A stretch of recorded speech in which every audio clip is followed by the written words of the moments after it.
오늘 하나님께서 우리에게 주시는 말씀 보겠습니다. 사도행전 27장 1절에서 3절입니다. 제 성경 신약 성경 235쪽에 있습니다.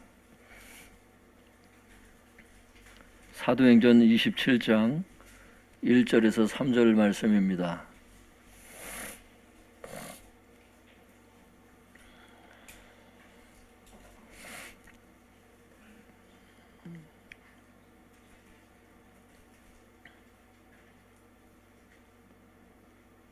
사도행전 27장 1절에서 3절 찾으신 줄로 알고 한 목소리로 같이 읽겠습니다. 시작. 우리가 배를 타고 이달리아에 가기로 작정되매 바울과 다른 죄수 몇 사람을 아구스토대의 백부장 율리오란 사람에게 맡기니 아시아 해변 각처로 가려 하는 아드라무테노 배에 우리가 올라 항해할세 마게도냐의 데살로니가 사람 아리스타고도 함께하니라. 이튿날 시돈에 되니 율리오가 바울을 친절히 대하여 친구들에게 가서 대접받기를 허락하더니. 성도님들 잘 지내셨습니까? 이제 사도행전 27장 이제 우리가 하게 되었습니다. 한번 제목을 따라해 보겠습니다. 로마로 압송되는 바울. 로마로 압송되는 바울. 오늘서부터 해서는 이제 로마 황제에게 내가 재판을 받겠다. 사도 바울이 그렇게 얘기를 했기 때문에 사도 바울이 로마 시민이었어요. 그래서 그때 당시 법적으로는 그렇게 상소를 올리면 황제에게 직접 재판을 받아야 하는 이런 상황이 되었습니다. 그래서 이제 로마로 압송돼서 배를 타고 이제 이탈리아는 이탈리아의 수도가 로마니까 그 로마에 이제 시저한테 가서 이제 황제에게 이제 재판을 받으러 이제 배를 타고 이제 출발하는 장면이 오늘 우리가 읽었던 내용인데요. 이제 그렇게 해서 로마까지 도착하는, 그렇게 해서 사도행전이 끝나게 됩니다, 성도님들. 사도행전이 이제 얼마 남지를 않았어요. 이제 잘 들으셔서 마무리 잘 하실 수 있길 바랍니다. 우리 1절에서 3절 우리 뜻을 생각하면서 우리 한번 다시 읽어보겠습니다. 시작. 우리가 배를 타고 이달리아에 가기로 작정되매 바울과 다른 죄수 몇 사람을 아구스토대의 백부장 율리오란 사람에게 맡기니 아시아 해변 각처로 가려 하는 아드라무테노 배에 우리가 올라 항해할세 마게도냐의 데살로니가 사람 아리스타고도 함께 하니라. 이튿날 시돈에 되니 율리오가 바울을 친절히 대하여 친구들에게 가서 대접받기를 허락하더니.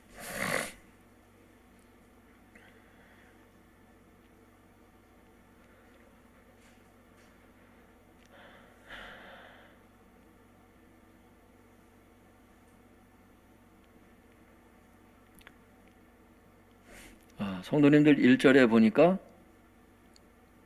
우리가 이렇게 해요. 그러니까 우리가 이렇게 얘기하는 거 보니까 사도 바울 혼자 이렇게 간 게 아니고요. 우리가 이렇게 얘기를 하고 2절에도 우리가 올라 항해할세 이렇게 얘기를 하는 걸 보니까 사도 바울 혼자 압송된 것이 아니고 같이 동행했던 인물들이 있다는 것을 알 수가 있을 거예요. 제일 먼저 누구겠어요? 우리가 지금 사도행전을 누가 기록하고 있어요? 누가가 기록하고 있죠. 누가 기록하냐면 누가가 기록을 했어요. 그래서 누가는 누가복음을 기록한 사람이죠. 그리고 의사였습니다. 당시 이 사람의 직업이 의사였죠. 사도 바울을 돌봐주고 했죠. 이 누가가 우리가 함께 갔다는 얘기는 사도 바울은 당연히 갔을 거고, 우리라고 얘기했을 때는 지금 자기도 갔다는 뜻이잖아요. 사도행전을 지금 기록하고 있잖아. 자기도 거기 갔음을 얘기를 하고 있는 거예요. 최소한 누가가 같이 동행했음을 알 수가 있는 구절입니다. 이것이. 누가가 성도님들, 이 누가가 언제부터 동행한 걸로 사도행전에 나오냐면 사도행전 16장에 보시면 마게도냐 환상 보는 장면이 나와요. 거기서부터 우리가 동행했다고 이제 거기 나와요. 거기서부터 시작을 해서 사도 바울이 그 어려움을 겪는 이 순간에도 여러분은 혼자 그 여러 재판을 지금 받고 다니는 그 몇 년 동안 재판을 받고 있는 그 사도 바울의 심정이 어떻겠어요, 여러분? 우리가 그렇게 몇 년 동안 재판을 받지를 못했기 때문에 그 마음을 우리가 다 이해를 못해. 그러나 재판 받아본 분들은 이 심정이 어떤지를, 어떤 심정으로 사도 바울이 지금 여길 가고 있는지를 그걸 알 수가 있을 거예요. 적어도 재판 자리에 한번 서본 사람들은 정말 이게 어떤 상황인지를 알게 될 거예요. 사도 바울의 마음이 너무 힘든 거야 지금. 복음 때문에 가는 거지만, 복음 때문에 이렇게 하나님의 뜻으로 말미암아 하나님의 섭리 때문에 재판을 받게 되는, 여기까지 가지만 복음 전도 때문에 이렇게 됐어요, 순전히 사도 바울은. 그런데 그 어려운 순간에 성도님들, 우리가 동행했다는 거예요. 우리가. 그게 중요한 부분입니다. 오늘 우리가. 그래서 성도님들 거기 동행한 게 누가만 동행한 게 아니에요. 거기 보면 2절에 보면요, 데살로니가 사람 아리스다고가 같이 동행하죠. 그래서 최소한 사도 바울 외에 두 사람이 더 있었음을 알 수가 있어요. 분명히 그 명시하고 있는 사람은 최소한 2인 이상이다. 사도 바울 빼고. 그러니까 아리스다고도 같이 동행을 했어요. 이 사람은 사도행전 19장에 나오죠. 거기에 에베소에서 사도 바울이 전도할 때 사도 바울과 함께 전도를 했다가 체포당했던 사람이에요. 그때 막 사람들이 사도 바울도 붙잡힐까 봐 막 들어가지 말라고 그러죠. 그때 잡힌 사람이 아리스다고가 잡혔거든요.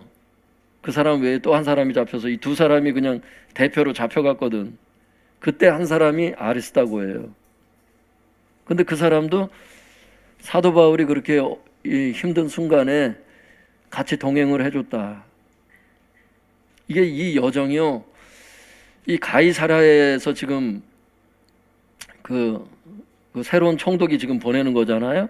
거기서부터 로마까지 그 지중해의 그 지도를 아는 분들은 아시겠지만 그게 상당히 험난한 여정이에요. 그게 나중에 보시면 알지만 태풍도 만나서 거의 거반 죽은 상황까지 가는 상황인데, 그거를 아리스다고하고 누가가 같이 동행을 해서 그 사도 바울의 그 어려운 처지를 같이 돌보는 걸 알 수가 있어요. 성도님들 거기 3절에 보면, 그래서 나중에 사도 바울과 더불어서 그 죄수들을 끌고 갔던 사람이 누구냐면 백부장 율리오라고 하는 장교였거든요. 그 장교가 그 3절에 보면 그 율리오라는 장교가 바울을 친절히 대해서 친구들한테 가가지고 대접을 받아라, 대접받기를 허락했다는 말은 그 사람들이 대접했다는 뜻이에요. 그 친구들이. 여러분, 누가나 이 아리스다고나 이런 사람들이 사도 바울의 친구인 것을 알 수 있길 바랍니다. 직분을 떠나서 친구야. 아, 나는 사도다, 너는 뭐 집사다, 그게 친구입니다. 성도님들 여기에서 그 대접했다는 단어 3절에 보면 친구들에게 가서 대접받기를 허락했다고 그럴 때 그 대접받는다는 단어가 무슨 뜻이냐면요, 한번 따라해 볼까요? 돌보다, 보살피다, 그 단어예요. 그러니까 대접을 했다 그러니까 우리는 그냥 뭘 이렇게 음식 대접만 잘했나 보다. 음식 대접도 물론 될 수 있겠죠. 돌본다는 말 속에 다. 근데 돌보다, 보살피다. 그러니까 의사 누가가 어떻게 돌봤겠는가? 아리스다고가 어떻게 돌봤겠는가? 구체적으로 나오진 않아요. 근데 하여튼간 돌보고 보살폈다는 뜻으로 분명히 쓰였기 때문에 이게 맞습니다.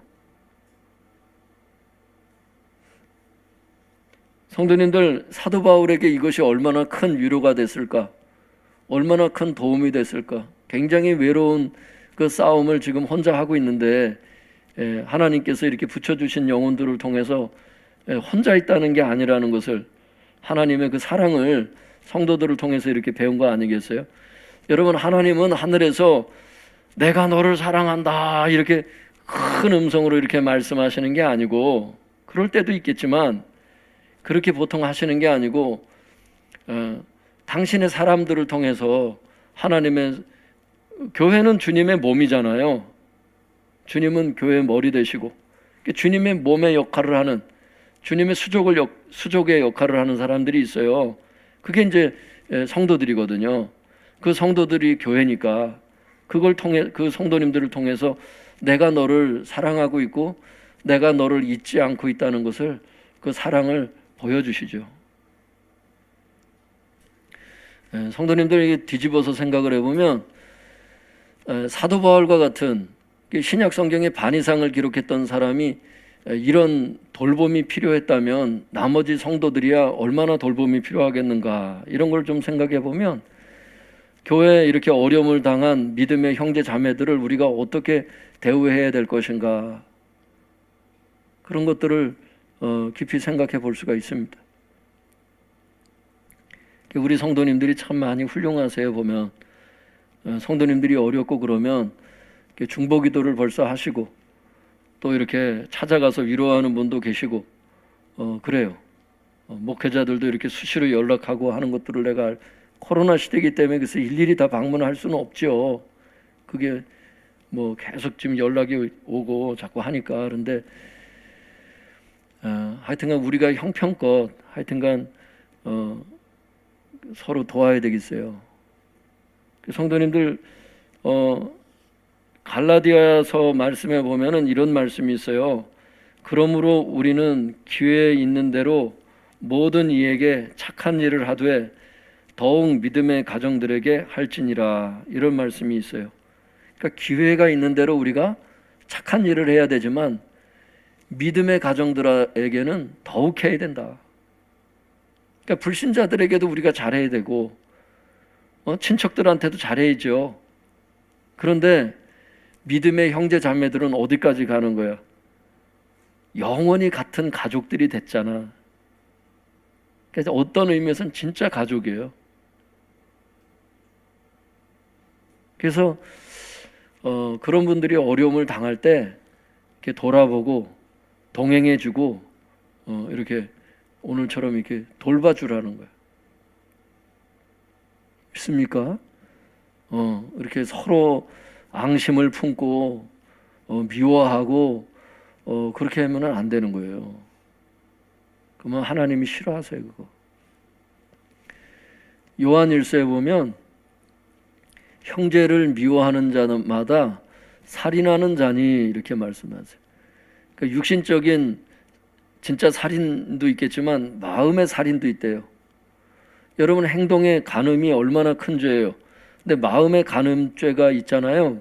마태복음 5장에 보면 음욕을 품고 여자를 보는 자마다 이미 마음에 간음하였느니라. 그러니까 생각과 마음의 간음죄도 지옥에 들어가기에 충분합니다. 이 하나님 기준에서는. 여러분, 그러니까 행위의 간음죄도 저지르지 말아야 되지만 마음으로부터 우리가 순수하게 대하자. 한번 따라해 볼까요? 마음에서부터 순수하게 대하자. 하나님은 행동의 죄만 물으시는 게 아니라 마음부터 고치라는 거예요. 교회는 그런 곳입니다. 죄인들이 왔죠. 깨끗한 사람이 교회 오는 게 아니에요. 다 더러운 사람들이 오는 겁니다. 그래서 보혈로 다 죄를 씻는데 마음부터 깨끗이 하라는 거예요. 그래서 여러분, 행동의 죄도 깨끗하게 씻으시고 마음의 죄도 깨끗이 씻는 우리가 되시길 바랍니다.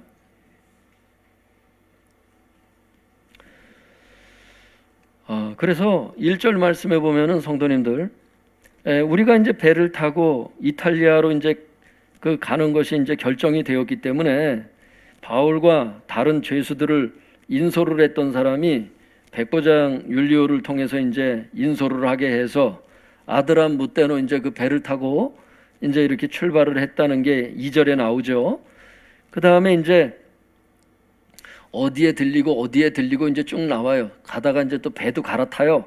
그렇게 해가지고 이제 가는데 그걸 다 읽어볼 수는 없잖아요. 그래서 8절부터 14절까지 한번 읽어보겠습니다. 8절부터 14절 시작. 간신히 그 연안을 지나 미양이라는 곳에 이르니 라세아 시에서 가깝더라. 여러 날이 걸려 금식하는 절기가 이미 지났으므로 항해하기가 위태한지라 바울이 그들을 권하여 말하되 여러분이요 내가 보니 이번 항해가 화물과 배만 아니라 우리 생명에도 타격과 많은 손해를 끼치리라 하되 백부장이 선장과 선주의 말을 바울의 말보다 더 믿더라. 그 항구가 겨울을 지내기에 불편하므로 거기서 떠나 아무쪼록 베닉스에 가서 겨울을 지내자 하는 자가 더 많으니 베닉스는 그레데 항구라. 한쪽은 서남을 한쪽은 서북을 향하였더라. 남풍이 순하게 불매 그들이 뜻을 이룬 줄 알고 닻을 감아 그레데 해변을 끼고 항해하더니 얼마 안 되어 섬 가운데로부터 유라굴로라는 광풍이 크게 일어나니. 광풍이라고 하는 것은 성도님들 주석에도 보시면은 학자들의 설명도 있지만 태풍을 얘기를 해요. 한번 따라해 볼까요? 태풍을 만나게 돼요. 그 배가. 그 과정에 왜 태풍을 만났는지가 나와요. 그걸 설명하는 거죠. 8절에 보니까 성도님들 로마로 가려면 중간 기착지들이 쭉 있을 것 아니에요. 항구들이 배를 타고 가니까. 그 중간 기착지 중에 하나가 어디냐면 미양이라고 하는 항구였어요. 8절에 보니까 그러니까 로마로 가는 도중에 미항이라고 하는 아름다운 항구인가 봐요. 여기가 미항이라는 항구에 딱 도착을 했는데 9절에 보니까 여러 날이 걸려 이렇게 얘기를 하고 있어요. 무슨 얘기냐면 그 미항이라고 하는 그 항구에서 여러 날을 보내는 동안 그런 뜻이에요.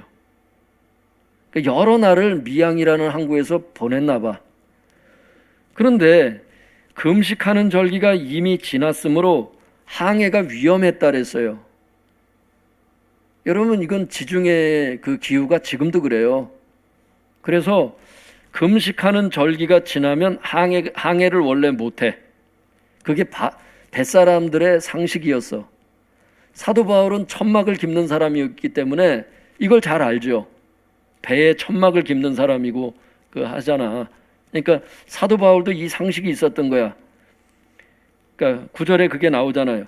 금식하는 절기가 이미 지났기 때문에 항해하기가 위태했다고. 그러니까 위험하다 이렇게 돼 있어요. 원문에 보면. 그러니까 다른 사람들도 그걸 알고 있는 거야. 그 시즌이 그래. 시즌이 그 이스라엘 백성들이 그 금식하는 절기가 있었어요. 그 설명을 드리면 좀 길어지기 때문에 하여튼 그런 절기가 있는데 그걸 지나면 항해하면 안 돼. 안 좋은 일들이 벌어지기 때문에. 그러니까 이게 하나님이 만드신 자연 법칙이잖아. 지중해 그 기후가. 그러면 상식을 따라가야 되잖아. 사도 바울이 얘기를 하는 거예요. 사도 바울이 무슨 환상을 보고 권면한 게 아니에요. 9절에 보면 거기 보면 지났기 때문에 항해하기가 위태한지라 그래놓고 9절에 뭐라 그래요? 바울이 그들을 권면했다는 것은 이제 이런 상황을 사도 바울도 알았던 거예요.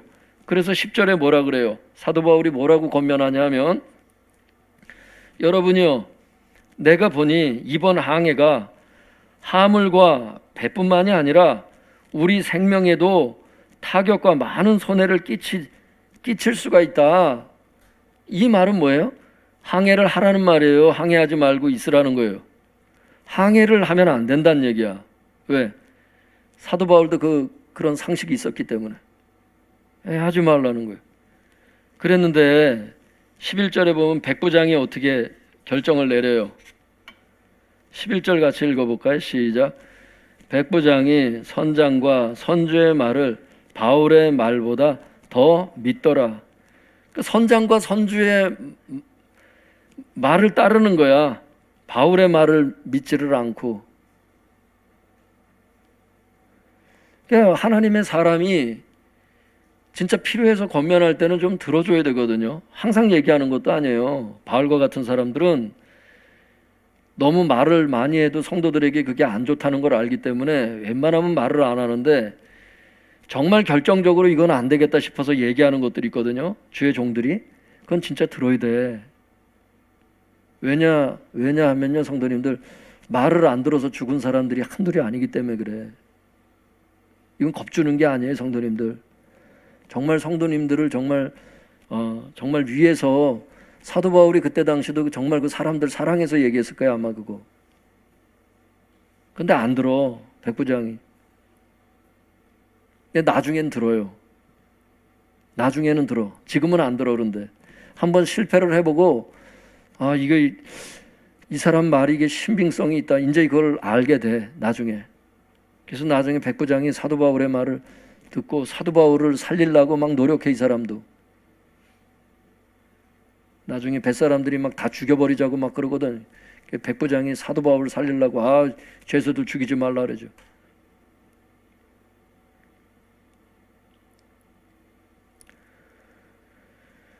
하나님께서 주시는 말씀이 있어요. 하늘에서 뭐 갑자기 누구야, 이러면서 막 소리를 막 내시고 그러는 건 아닌데, 주님의 종들을 통해서 이렇게 하나님께서 말씀을 주실 때 있어요.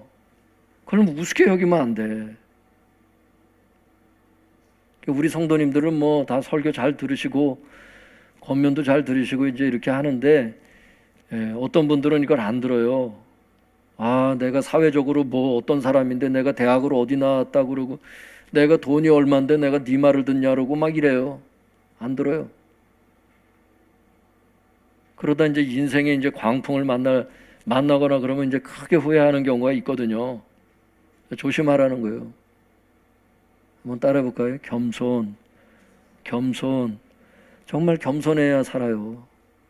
하나님 앞에는 그저 겸손해야 돼.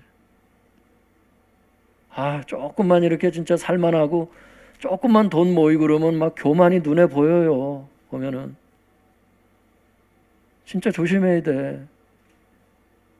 그거 다 누가 주셨는데 그걸 가지고 글쎄 교회 와가지고 폼을 잡냐고. 그거 아닌데. 여러분, 우리는 죄인이에요, 다. 목사는 죄인 중에 괴수고 성도님들은 죄인이고 그래요. 죄인들을 불러서 하나님께서 회개시키셔서 사람 만들라고 훈련시키시고 이제 그렇게 하시는데, 그냥 자꾸 목에 힘주고 그러면 안 돼요. 백부장이 결정만 잘했어도 이게 그러질 않았거든. 이 사람이, 여러분, 한번 따라볼게요. 결정권자. 이 결정권을 가진 사람이 굉장히 중요한 역할을 해요. 실제로 사회적으로도 그렇고. 가장이 그래서 중요한 건데, 집에서 결정을 어쨌든 여러 가지 뭐 부인의 말도 있고 아이들의 말도 있지만 친척들의 말도 있고 결국 자기 가장이 결정을 해야 되잖아. 잘 결정을 해야 돼. 이 결정권자, 여러분, 국가 수반이 결정을 잘못하면 어떻게 돼요? 나라가 망하기도 하잖아. 이번에 대통령 선거를 잘 치러야 돼요, 여러분. 대통령 선거를 위해서 기도할 수 있길 바랍니다. 하나님께서 원하시는 사람이 대통령이 되게 해주셔서 국민들 고생하지 않게 해주세요. 이 기도 꼭 하셔야 돼. 누가 될지는 모르지만 하나님 마음에 품고 있는 사람이 있을 거라고. 그건 내 생각, 네 생각, 우리가 맞는 게 아니에요. 다 사람은 자기가 생각하는 사람이 맞다고 생각하겠지만 하나님께서 생각하는 사람이 다른 경우가 많이 있더라고, 나는 내가 보니까.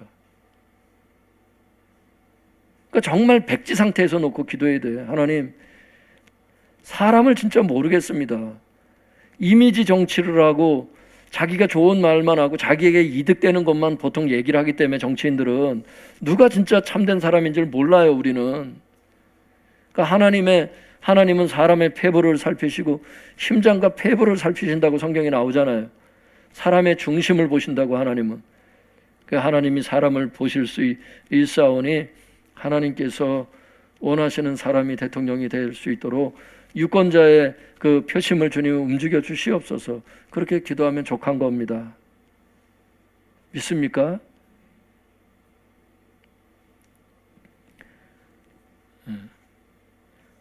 그래서 이제 백부장이 성도님들 11절에 보시면 선장과 선주의 말을 바울의 말보다 더 믿고 항해를 계속하기로 이제 결정을 해요. 그런데 선장과 선주가 어떤 생각을 했느냐 하면은, 그 선원들은 어떤 생각을 했냐 하면, 거기 12절에 나와 있지만 미항이라는 항구가 겨울을 지내기에 불편하거든요. 불편하다는 것은 그 좁다는 뜻이에요. 원문을 연구를 해보면 그 항구가 좀 좁았나 봐. 그러니까 베닉스가 이제 좀 더 넓은 이제 장소인가 보지. 그러니까 베닉스에 가가지고 이제 겨울을 나는 게 좋겠다, 이렇게 생각하는 그 선원들의 생각이 대부분의 이제 그런 생각을 했던 거야. 그러니까 조금 더 그러니까 편한 거를 선택하는 거죠. 불편한 거를 싫어하는 거야. 그러니까 편한 것을 위해서 상식을 버리는 거예요. 강행하면은 안 되는 이런 건데, 자기의 편리함을 추구하려고 하는 그 욕심 때문에 바른 판단력을 지금 잃어버린 겁니다, 이 선원들이. 근데 백부장은 그 사람들이 뱃사람들이니까 그 말이 맞겠지. 사도 바울은 지금 상식을 얘기하고 있는데, 그러니까 때로는 여러 사람의 의견보다 한 사람의 말이 맞을 수가 있거든요. 이게 참, 한번 따라해볼까요? 분별. 복음도 그렇잖아요. 비율로 따지면 불신자가 더 많잖아. 불신자들은 다 교회 갈 필요 없다고 그러고. 여러분 진짜 그래요? 소수가 얘기하는 게 더 진리일 수가 있거든. 정신을 바짝 차려야 돼요. 교회 가야 살아요. 믿습니까? 누가 뭐라든 여러분 정말 진리를 사랑하시고 진리를 따르세요. 와서 설교를 들으시고 그게 여러분을 살릴 거라고.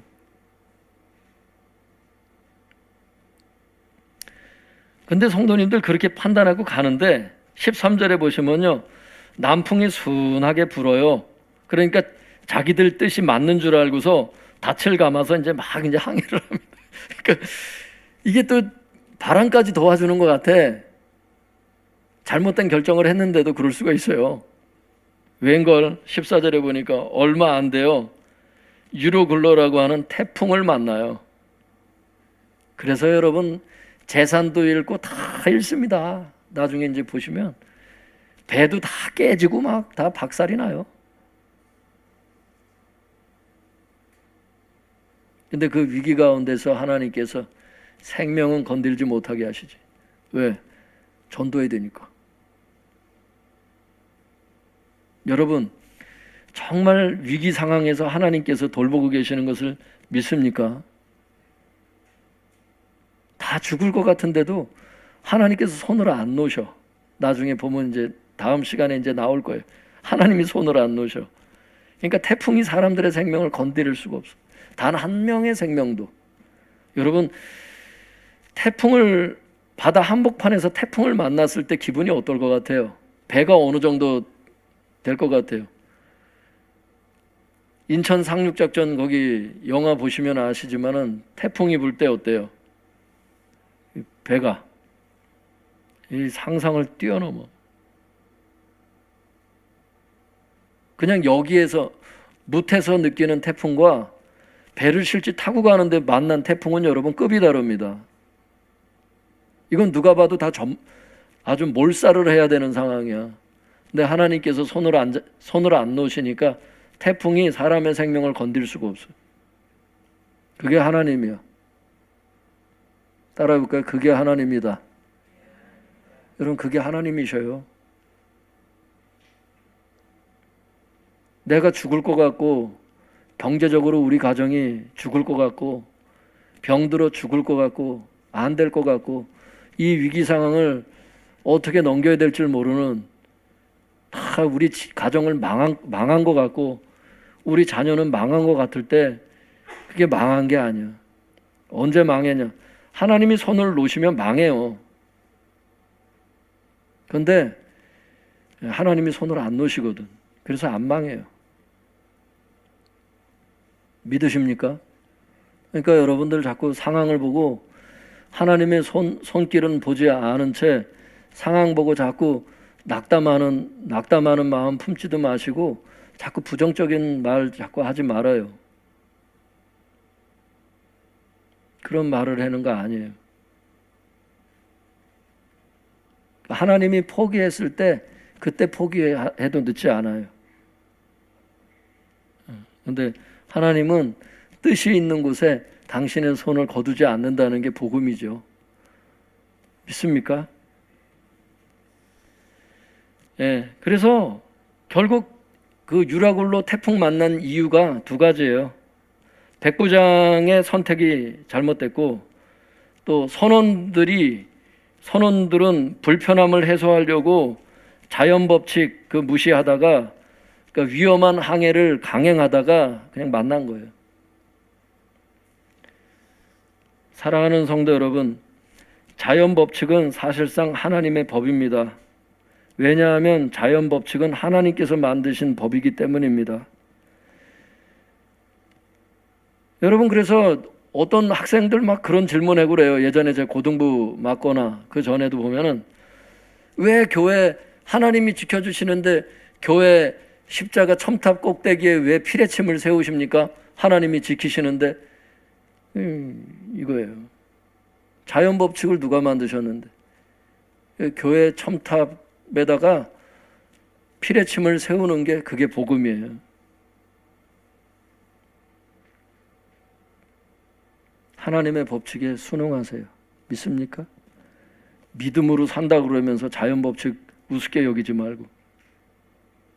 그러니까 마귀가 예수님 성전 꼭대기 데리고 가서 하나님 지키시니까 뛰어내려라 그러니까 예수님 안 뛰어내리잖아. 예수님이 지혜로우십니다.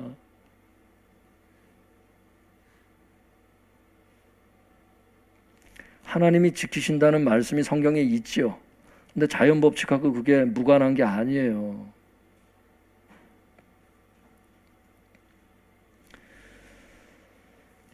그래서 욕심 때문에 자연 법칙과 같은 상식을 버리지 마시고 잘 순응하시기 바랍니다. 또 하나님의 사람들이 이렇게 권면을 할 때 무시하지 말고 한번 잘 분별해 보세요. 할렐루야. 그래서 인생의 광풍을 만나지 않길 바랍니다. 제가 케네스 에겐 목사님 글을 좀 읽어드릴게요. 오늘 말씀하고 관련해서 한번 들어보세요. 유명한 목사님인데, 믿음으로 산다는 것은 우주의 자연법칙을 무시하는 것이 아닙니다. 자연법칙은 사실상 하나님의 법이기 때문입니다 하면서 중요한 얘기를 해요.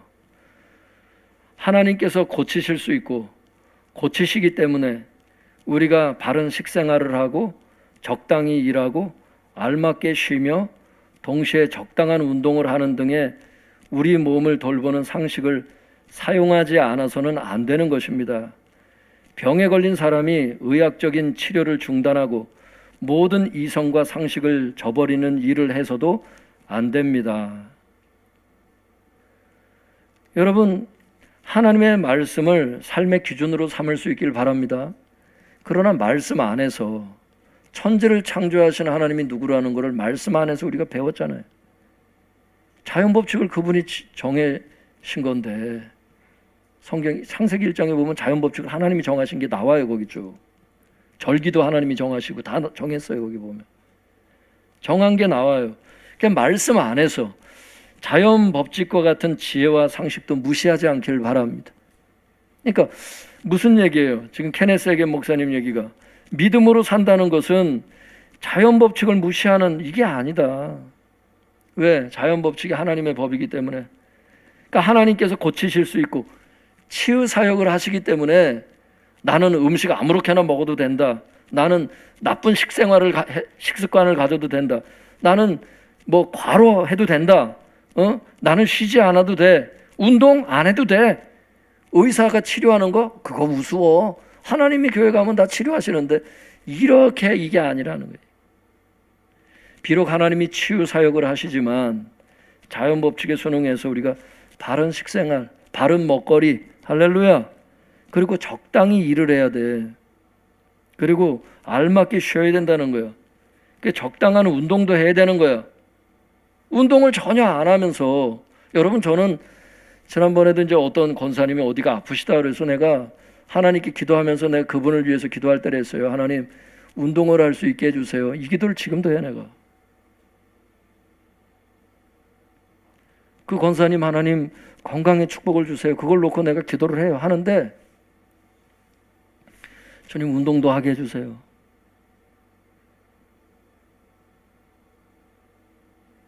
교회가 먼 분들은 왔다 갔다 하는 것 자체가 운동이 되는 것을 알 수 있기를 바랍니다. 넘어지시지는 말고 걸어 다니셔야 돼. 10,000보 이상씩 걸으세요. 그렇다고 또 너무 등산 열심히 하다가 막 어디가 다쳤습니다 이러지 마시고 그러니까 적당히 운동을 해야 된다고. 적당히. 그것도 어떤 사람은 운동을 하라 했더니 또 하지도 않았던 운동들을 갑자기 시작하면 이제 이게 다칠 수가 있더라고요. 보니까 그것도 적절히 운동을 해야 돼. 운동도.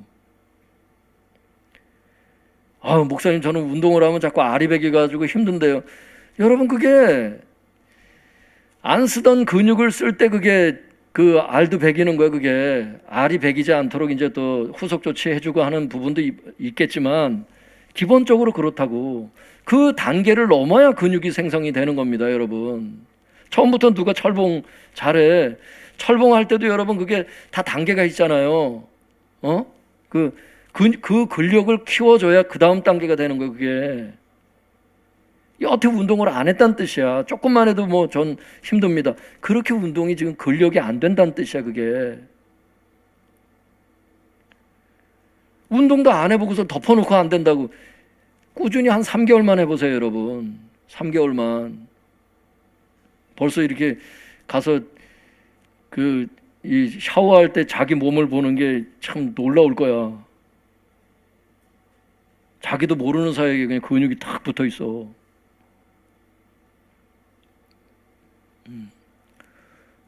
근육 자랑하려고 하는 건 아니지만 여러분, 우리가 운동을 근육 자랑하려고 그러겠어요? 건강하게 살아야 된다. 건강한 게 여러분 제일 중요한 게 식습관하고 운동 아니에요, 여러분. 기본적인 건 물하고 공기고. 공기도 그렇잖아. 여러분, 전문가들은 겨울이라 할지라도 6번을 환기하라 그러잖아. 집안에 여러분 이 미세먼지 농도가 얼마나 올라간대, 겨울에. 그 6번까지 환기하기에는 요즘처럼 이렇게 한파가 있거나 그러면 너무 힘들잖아요. 그러니까 아침 저녁이라도 반드시 환기를 하셔야 돼. 폐는 한번 나빠지면 좋아지질 않잖아요. 폐는. 삼겹살, 고등어 한번 굽고 여러분 저런 거 하여튼간 기름 좀 있는 거 조금만 굽기만 해도 여러분 집에 미세먼지 농도가, 중국에서 날라오는 미세먼지는 여러분 아무것도 아니야, 진짜. 대단합니다, 여러분. 그걸 측정을 해보면. 그러니까 하나님이 교회 가면 다 치료해 주시고 기도하면 치료해 주신다. 맞습니다. 맞는데 그렇다고 해서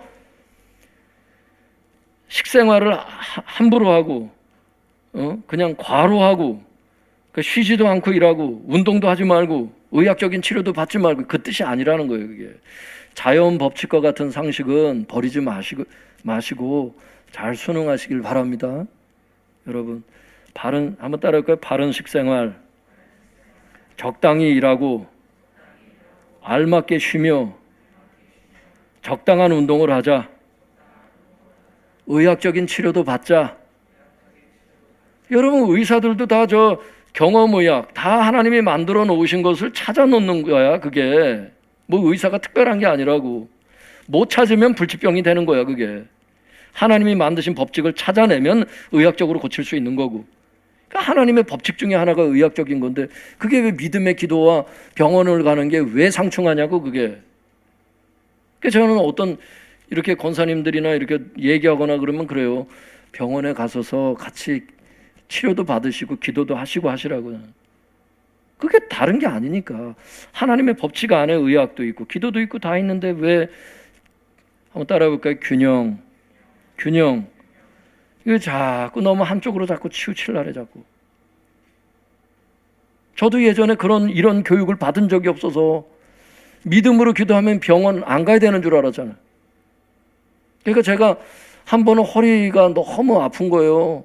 일주일을 기도하는데도 안 나더라고 이게. 그래 내 마음이 자꾸 기분이 안 좋아질라래. 이게 마음이 안 좋아질라래. 그 기도를 하는데 주님이 병원을 가라 그러시더라고 날 보고. 그 병원에 갔더니 그날로 낫더라고. 그 아픈 거를 일주일 동안을 참으면서 내가 기도를 했으니 기도하면서 의학적인 치료도 같이 가세요. 믿습니까? 자칫 잘못하면 선무당이 사람을 잡는다고. 하나님 말씀은 이런데 성경에서도 이게 바울이 말한 것도 상식에서 말한 거거든. 이게 무슨 환상을 보고 얘기한 게 아니라 이런 말씀을 읽지를 않고 그냥 믿음으로 기도하는 사람은 그냥 이런 자연 법칙도 다 이런 상식들도 막 없애도 되는 것처럼 막 너무 막 한쪽으로 치우치는 경향이 있단 말이에요. 아니야. 상식도 무시하지 않길 바랍니다. 하나님의 말씀 안에서 이 상식도 이제 필요한데 그럼에도 불구하고 하나님이 또 어떤 명령을 하실 때 있어요. 그럼 그 하나님의 명령을 우선적으로 따르는 게 맞지만 보통의 경우는 다 하나님의 법칙 안에서 다 순응하셔야 됩니다. 하나님은 초자연적으로 역사하시는 분인 것을 믿을 수 있길 바랍니다. 그러나 자연 법칙도 하나님이 만드셨다는 것도 같이 균형 있게 이해를 하실 필요가 있다는 거죠. 기도하겠습니다.